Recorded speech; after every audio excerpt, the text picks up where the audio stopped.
Well, we've been having a pretty good stretch of weather, but it's a shitty day today. Pouring a lot, off and on. Blackberry blossoms are coming out nice. Of course, these blackberries are wild and awful bitter, but some of the birds like them. I think I'm going to set a hen. Had this one broody for a little while now. And it's the only little light blue one I got. But she's always done a pretty good job, so this is what you do. I get her setting on a couple of dummy eggs. I'll slide them out away from her. I took 8 out of the incubator. They're supposed to hatch in 4 or 5 more days, and I'll slide them under her. And a lot of times they never seem to be able to tell the difference. So tuck them under her a little bit. Don't have to do it much. She'll do it. She'll finish tucking them under. Just put them up close and come check her in a little bit. Just like that. And then I've got a hen that let me down this year, and that's a pretty rare thing.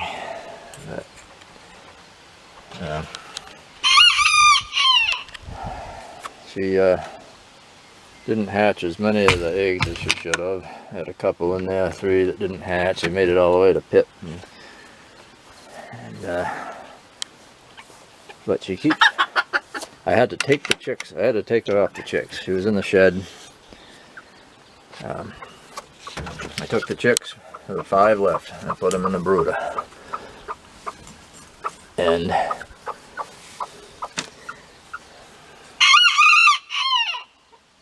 I'm going to bring her out here and see if she keeps going on the nest and setting like she's still broody. So I'll just put those 2 dummy eggs that I took from that hen over there and see if she goes back on them. And if she'll go back to setting, I'll give her another chance, because I've still got plenty of settings of mountain eggs in the incubator. I even got some Merns, but I'm not going to take a gamble with them. So I'll come out later and see if she's back on. Make sure that one's covering good. Yeah, looks like she's got them tucked under her pretty good already. So, oh yeah. Yeah. Another day. I mowed it all again yesterday. Whole yard, all around everything. Grows awful fast. Probably 4 or 5 days I'll have to do it again.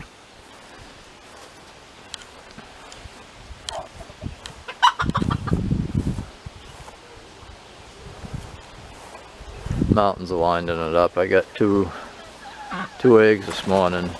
A couple hens. I set 10 at a candle last night, and 6 out of 10 were good. So they're winding down. So and then I set another batch of 12. So we'll see what happens. I'll take every one I can get. Yeah, I don't care if I have to turn the brooder on for 1 or 2 chicks. There's dilly-dally grubbing around. I've been inside all day, so I had to keep her in a little pen I slapped together for her, so I don't dare let them out when I'm not around to supervise anymore, because she's lost 2 buddies to Fox, so can't have any more of that. And I get a couple ducklings coming this week, so she's kind of lonely sometimes, so once they're up there a little bit, she'll have some friends to hang with when I ain't around. And there's Pee-wee here, and Leroy. He's hiding in the bushes. She laid this morning, and Hoppy's been laying okay. Edwina But Edwina's were dud, so I just swapped males yesterday. I took out old Elroy's, kind of an old timer. I put in a younger one. I got another pair over there, and I got the Brown Clown, Kevin down below, and they're kicking ass. Everything of theirs has been fertile except for the two first ones that they cracked. And I put Bob White dummy eggs in there to stop that. And here's Moonbeam. Yep, I gotta feed Moonbeam. You eat more than your sister. I just filled you guys right up the other day. I bet Sparkle's got some food left. I'll check. Yeah, look, Sparkle's got half a dish and Moonbeam doesn't have anything except a few crumbs. Come on, Sparkle. Come on. She's been a little friendlier lately. She's always been kind of timid, but lately she's been coming for a daily patting. But just, you know, not when I got the camera in here. I don't know what the hell this thing is.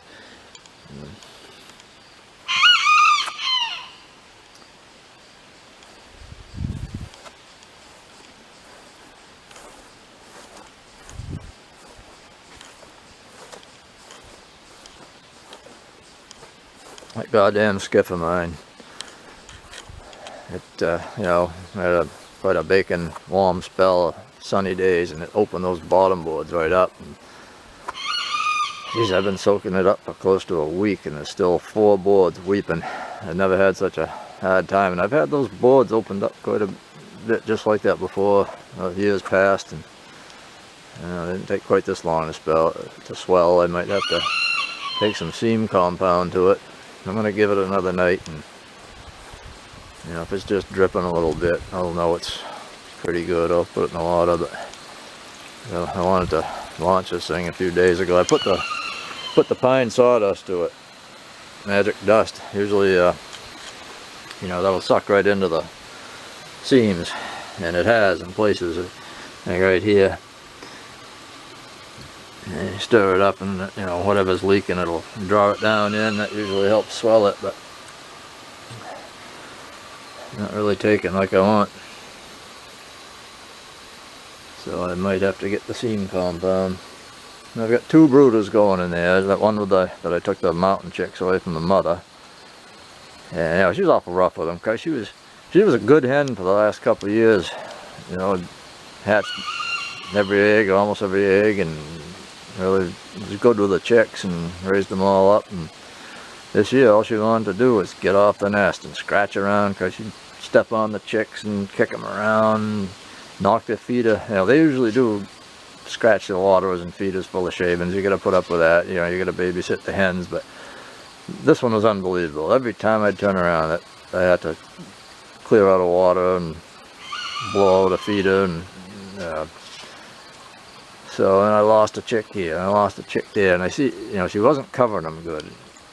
You know, and it was, the evenings are kind of cool, and they'd you know, you could tell the distress call, you know, the way they peep and chirp. You can tell when they're cold and they want to get under their mother, and she'd take them for, you know, a minute or two, then she'd get off them again and scratch all around. So I watched them close, and I saw a couple shivering, and I said, I can't lose them all, you know. So I put the 5 in the brooder, and they went under the light. I had 2 Gambles chicks in there from the last pair of Gambles that I had. I sold. I threw a handful of eggs in for the hell of it, and I ended up with 2, and then I got 3 out of 5 hatched in the incubator. So I just want to make myself up a couple pair of Gambles to keep. Not getting into them again for breeding, that's for sure. You know, like I say, I can't deal with that $20 cheap shit and the class of people you get wanting to buy them.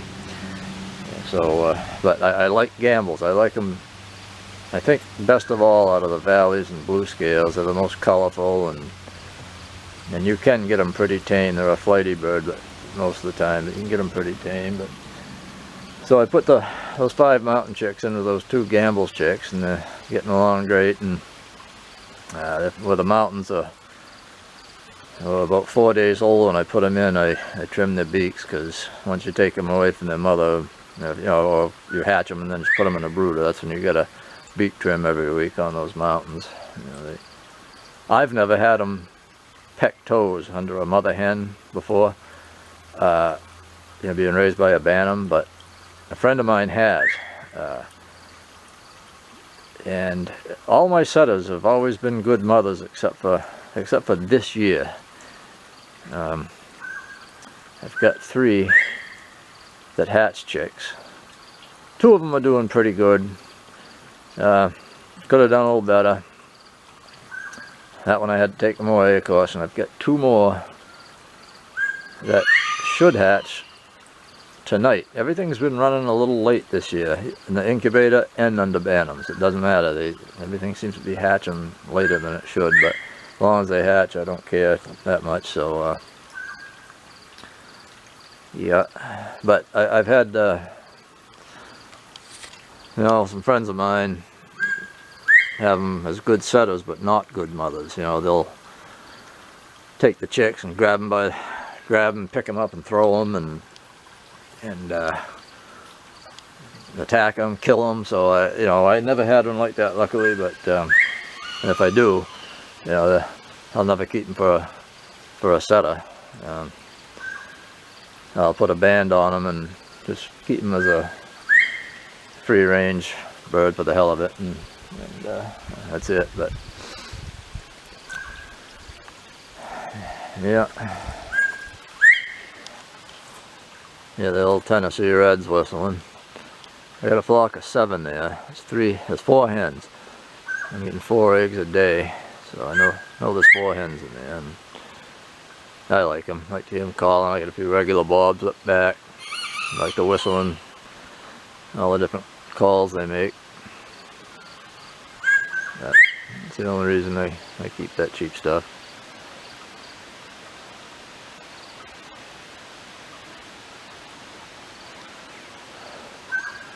Well, turn this off and go in.